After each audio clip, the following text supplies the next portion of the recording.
And we can speak to Jeremy in Jerusalem now. Israel's Prime Minister says this is the beginning of the end for Hamas. Jeremy, how plausible is that? Well, when all this started 2 months ago, he said there would be a great vengeance.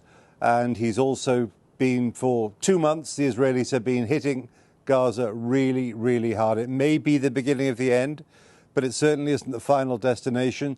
It might not even be halfway down the road. Now, why am I saying that? Well, first of all, Israel has not managed to get any of the top leaders of Hamas. They swore to eliminate them. Hamas are still functioning as a coherent military organization, as far as we can tell, with a chain of command in that they are fighting back hard against the Israelis. There's another factor. Israel set the bar for victory very high, completely annihilating Hamas, getting its leadership, and also eradicating it as a political organization.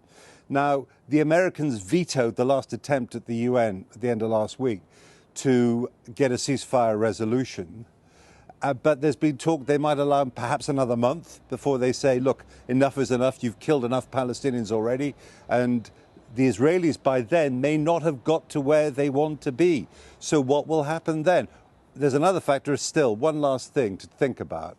And that is that even if they say, OK, we've got what we want, what happens then? What happens on the day after? The Israelis haven't been clear about it. A long occupation? Some kind of resistance or insurgency from Palestinians who don't want the Israelis there? There are many imponderables ahead. It will not be easy. It's going to be very messy and it might be lengthy.